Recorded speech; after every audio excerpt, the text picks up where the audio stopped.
Generation X.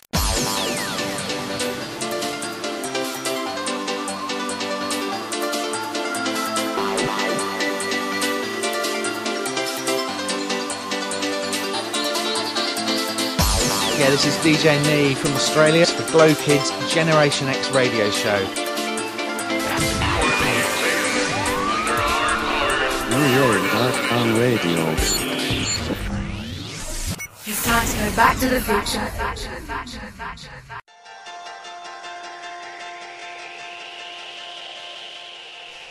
Most of the fans are always interested in learning things about every producer's early days. So we'll let you take us back to your youth age and tell us any interesting story from there and what made you stick to the old school music. I guess I've always been into music from quite an early age.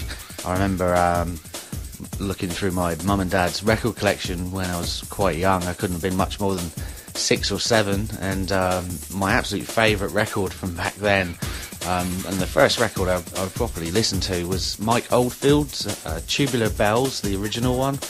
And I remember, like, next door kids would come and knock on the door and ask if I was coming out to play, but once I'd put that record on, I had to listen to it from start to finish, and it was quite an emotional record for me, really. Even at such a young age, I loved how it was quite uplifting in parts, and other parts were quite sad, and I think that is kind of reflected in maybe my writing style, like with hardcore breaks and new rave. I love it to have like happy pianos, but I also like some of the sad elements, like the sad chords and strings, to be in there too, to sort of give it a little bit of depth and maybe a bit of a journey to the tracks. So yeah, going on from there, I don't know, I was kind of into heavy metal and stuff from the ages of about 8 to 12, like my heavy metal, Iron Maiden and stuff like that, as you do. But when I got to secondary school, to high school, I began being interested in some of the early hip-hop, like Eric B and Rakim and Big Daddy Kane and stuff like that. And we actually started a rap group at school called Party People in the House. It was me and a couple of mates, and we used to do performances at school productions and things like that. So yeah, with the rap group, I started writing our own sort of backing music by just using a tape-to-tape machine. And what I would do, I'd find a section of a rap track that had, like 10 seconds of beat, and I found by sort of rewinding it and hitting the pause button at the right time, I could basically make sort of 5-minute length tracks of just beat. So I learned to sort of create backing tapes just by just on the double cassette deck, really. And from there, I remember the school had Fostech's 4-track recorder, and I found that I could mix tracks together by, say, laying a track down on track 1, like a rap song on track 1, and then by using the pitch control on the cassette deck, I could actually then start recording another track on track 2 and get the beats lined up. And I'd say that's probably what got me into mixing in the first place, really. And by the age of 15, I was DJing for a local sort of mobile disco. It was quite a big one at the time, and I used to go and sort of DJ for them, and it wasn't just spinning one tune and then playing another tune, it was actually mixing in. And I remember at the time they was pretty blown away that someone so young could mix, tracks together. So yeah, I was pretty stoked and really happy. And fast forward from there, I don't know, I discovered rave, in probably 1991, and started going to events like Dance Planet and seeing the DJs and thinking, wow, I'd love to be there, I'd love to be them, and just playing music for people to hear. It was just a dream, but I don't know, I just never had that belief that what I was doing, it's weird, I still don't. It's just everything that happened through the whole sort of hardcore breaks and new rave sort of era in the mid-2000s, I look back on and think, wow, man, we totally blagged that one. I have no idea how any of that happened, because I don't know. I don't know. I just still can't believe that people like stuff that I write, or enjoy listening to any of my sets on the radio. And yeah, it really stokes me. So yeah, thanks to everyone for tuning in and buying the tunes, and yeah, really stoked. Thank you. I gotta say, I like the details about your youth. So question number 2 is which period of the rave era is your personal favorite? For me, it's got to be 92, 93. 94 was good, but yeah, 92, 93. It was also, I don't know, it was so new, and you were hearing, I don't know, children's cartoon themes mixed in with Whitney Houston, and you never knew what was coming next.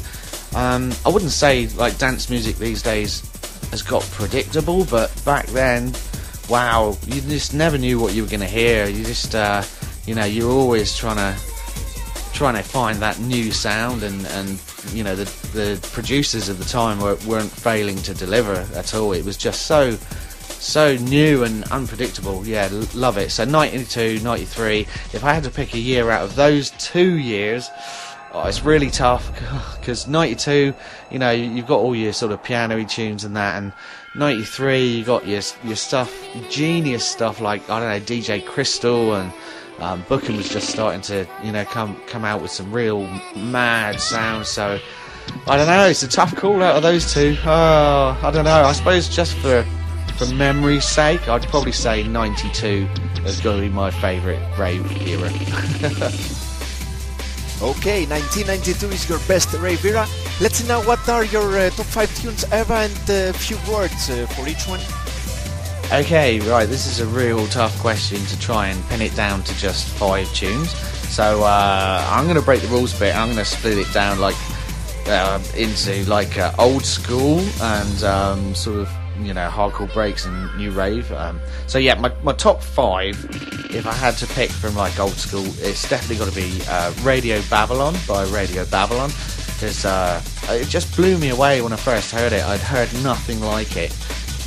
Just with the woo, alright sample, along with those high-pitched sort of submarine bleeps, and the beats were echoing, and it was just an insane mash of noise that worked so much, and it just blew me away. And that's probably one of the first sort of rave tunes I'd heard at a local nightclub, and it just blew me away.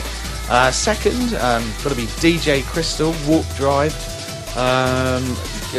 So many elements to this tune. It's just incredible. It just again, it's got that beat at the beginning with the sort of staccato Amon snare drum echoing out and just going all over the place, and it's just such a mad vibe with that tune. It was just it's absolutely perfect. The engineering on it is just perfect.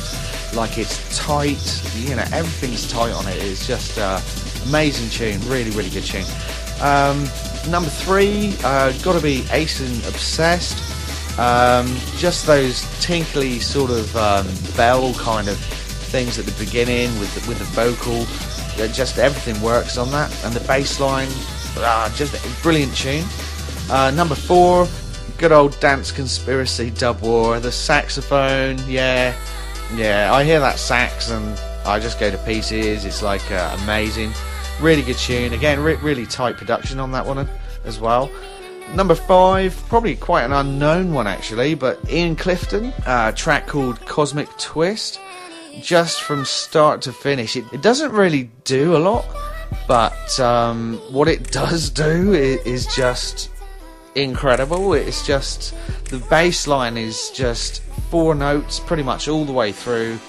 It's got lots of layers to it. It starts off quite sort of sparse and just builds, and again the programming of the beats and the samples used Just again, another amazing tune. I think that was from '93. But I'm going to mention some hardcore breaks, stroke Nu-Rave that's stood out. I just thinking I'll pick some that basically once they entered my playlist for doing radio shows, they kind of didn't leave for a while, and I think they deserve a mention. The first one's I'm not going to go into too much detail, but I'll just reel off some names if people want to check the tracks out. Cubic, a track called Murder. DJ Venom, Don't Let Go. That stayed on my playlist for a long time. Really good tune. Dossa, Break Station, another mint tune. Just again, I used to cane that on the old radio. Eddie Voyager, a little bit something. Stuart J, Dodge This, the tune, again, that was kind of a game changer, really. I remember the first time I heard that one, it was just like, wow, man, Stu's really nailed that one. It's just real tight, good samples, amazing. Another one, Hex, Time Slip, Pool 69, Future Echo, DJ Rizzler, The Theme, Darkus, tune called Revolution, and lastly Simon Holmes, tune called Hyperspeed. There's a lot of good tracks, man, from that era, and I've just picked 10 that I just wanted to give a special mention, but there was a lot of people doing a lot of good things, so yeah, big shout out going out to all of them, really. So, the mid-2000s was a very great period for the Nu-Rave scene. Do you miss these days? And tell me about your meeting with Stu and how the whole collaboration came out. Yeah, the mid-2000s was just a blast. There was a lot of good music being made. Everyone was having fun with it, you know. It was kind of... it was old, but it was new, and everyone kind of, you know, knew which kind of direction they wanted to be going in, and just kind of recreating that old school vibe, but you know, with a few sort of new layers on top. And yeah, I do miss it. I mean, I don't know, if I was still in the UK, I'd probably be sort of out, you know, searching for gigs and trying to get plays and stuff, but it's a totally different scene here in Australia. So yeah, I've kind of let it go and just kind of content to keep it alive my own way here with doing the odd radio show now and then. Yeah, me and Stu, we stumbled across each other on an internet forum called backtotheoldschool.co.uk, and at the time, like back in 2004, I just started writing my own sort of tunes, and Stu was doing the same, and we both realised we used the same program to put the tunes together, which is a program called Renoise.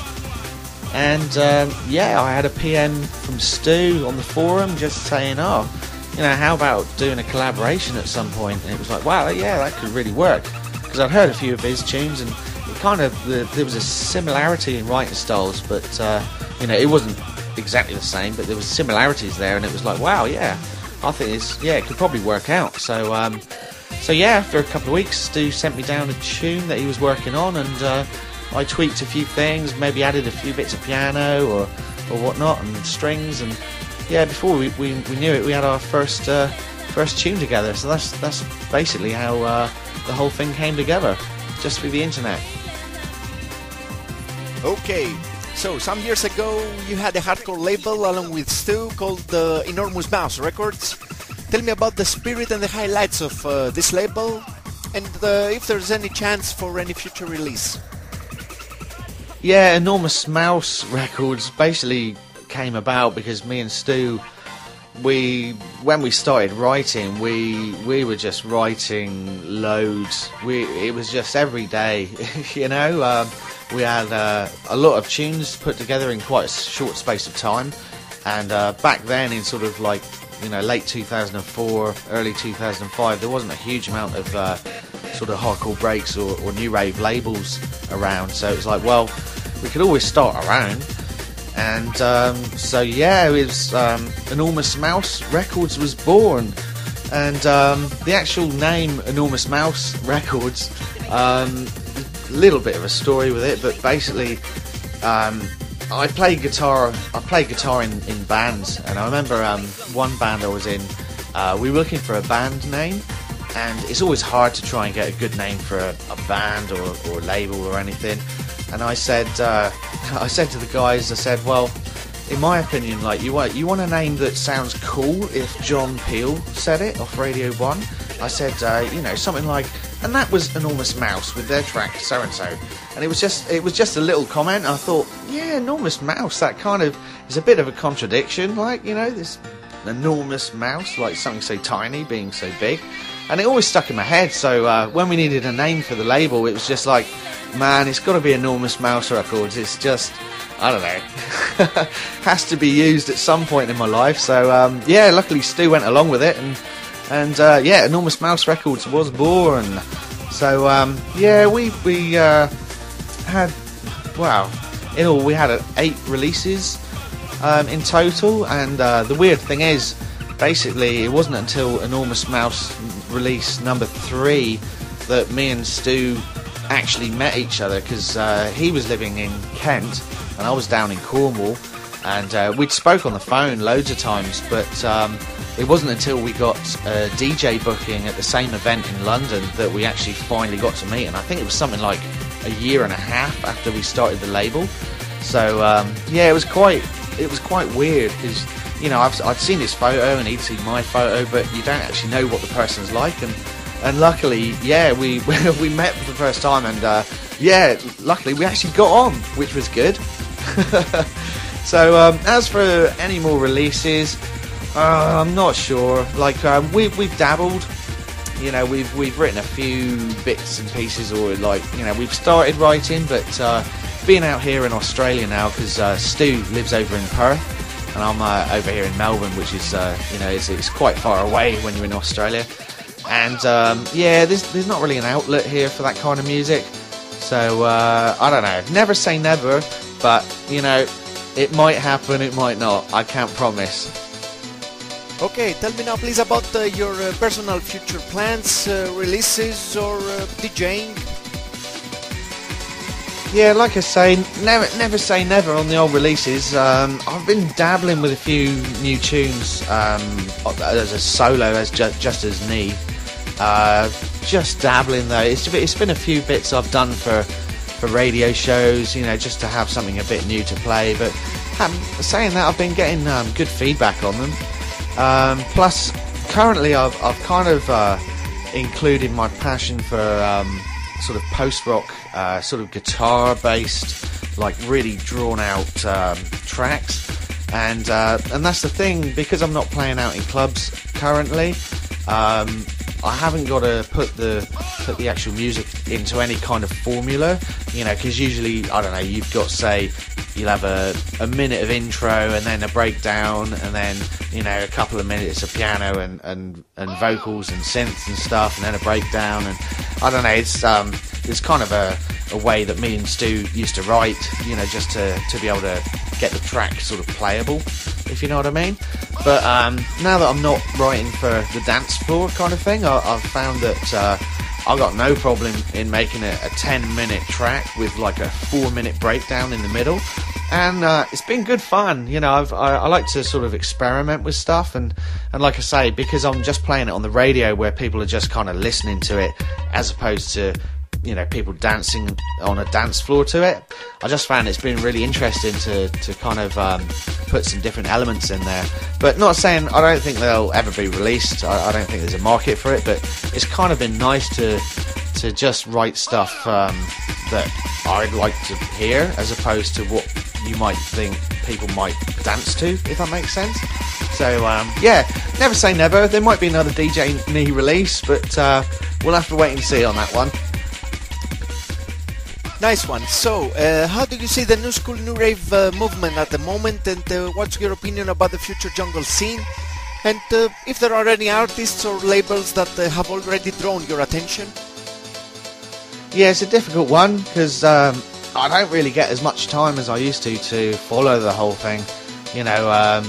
Back in 2004, we just had our first child, so things weren't that hectic back then, but fast forward to 2014, I've now got 4 kids, and they tend to occupy most of my time, you know, and yeah, I don't really get as much of a chance to listen to anything new.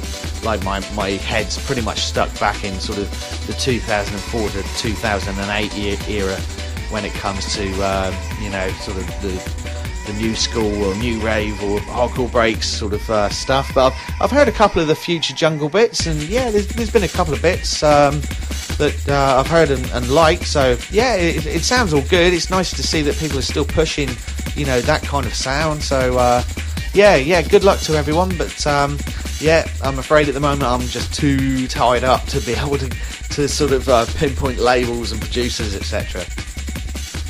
Okay, moving to the closing part right now. I have to say thank you a lot for accepting my invitation to join Generation X Radio show. Big up to the man like DJ NEE. Is there anything extra you would like to say or shout out to anyone?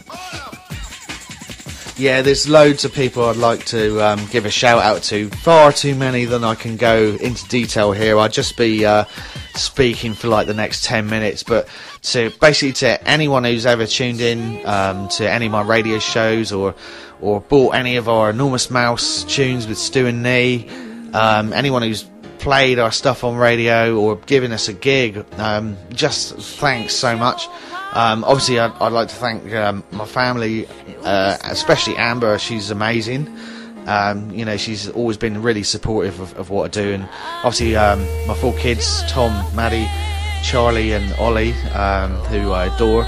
A couple of little shout outs, obviously going out to Stu. Cheers buddy, it's been amazing working with you over the years, and I'm glad you finally got yourself settled down in Australia, which I know you've been dreaming about for a while, and you know, good luck with your house and that, and new job, etc. over in Perth. Going out to close mates Nick, Jamie and Martin, everyone over back home in Cornwall, in St Dennis. And like I say, going out to all the labels who've ever been good enough to put my music out, and to anyone who's ever listened and gave a damn about anything I did, man. Seriously, thank you so much. Everybody's gotta learn sometime. Everybody's gotta learn sometime.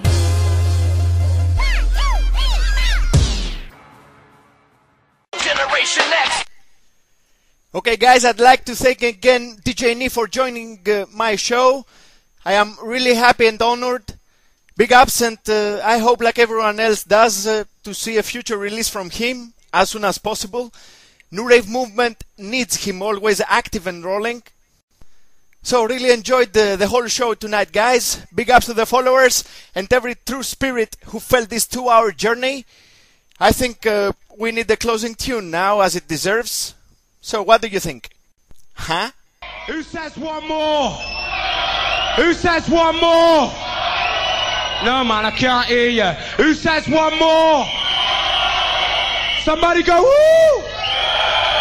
Somebody scream! Somebody go E! And I'm with you, ravers. And I'm with you.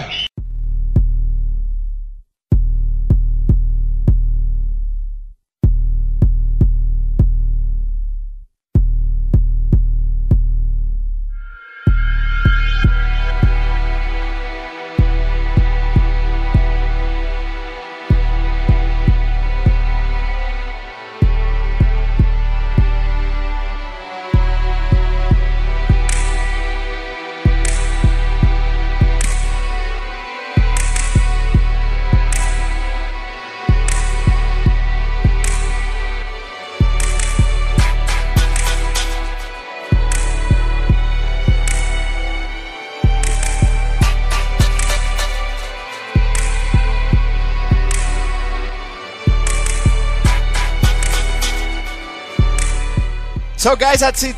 About 4 AM right now in Australia.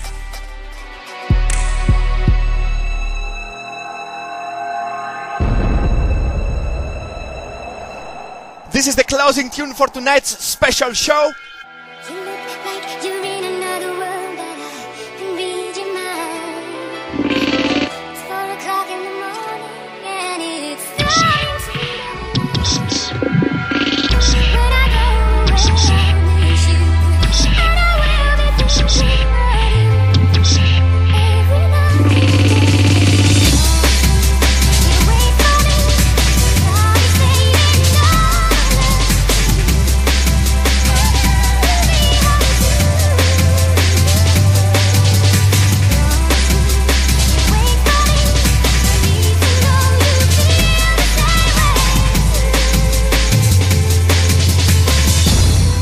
It's from Orca, 4 a.m.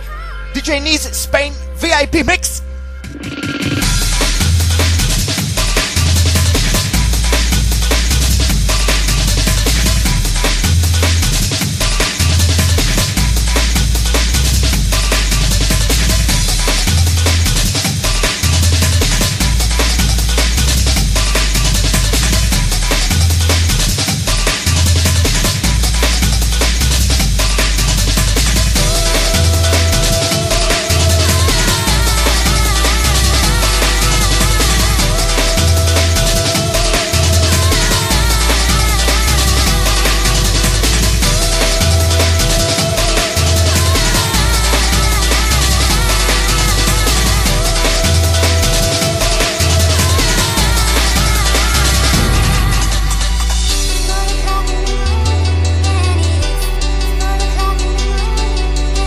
Of course, I have to say that this show will be uploaded later on mixcloud.com/glowkit,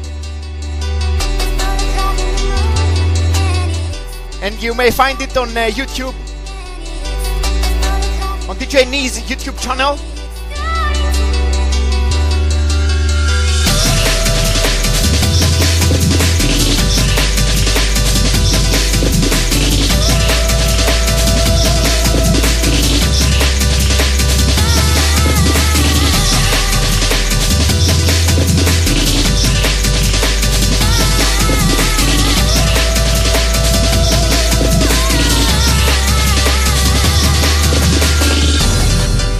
My deep respect to the man like DJ NEE.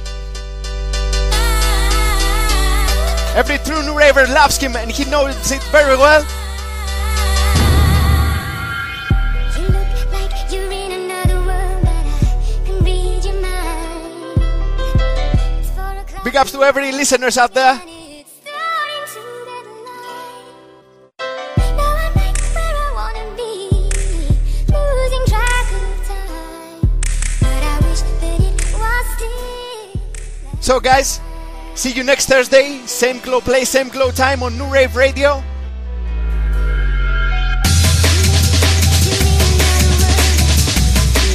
Live streaming from Athens, Greece, like always.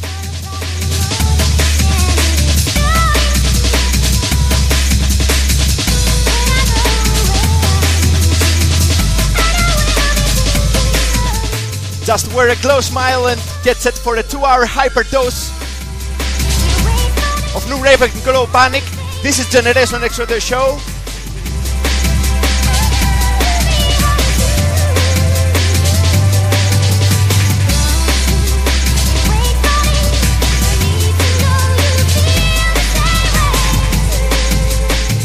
Have a glow night from Athens. Καλό βράδυ.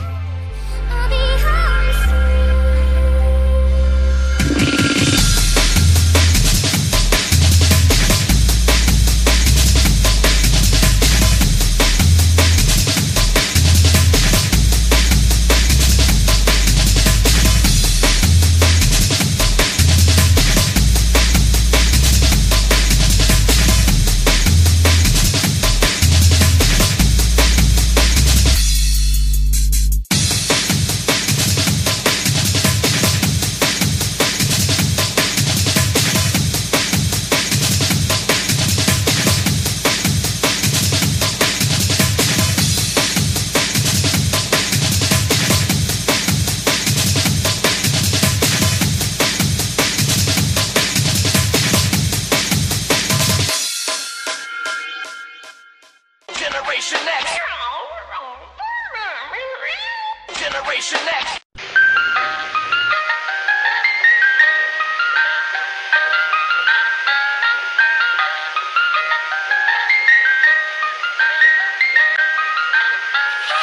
Nu-Rave Radio, the only place to be.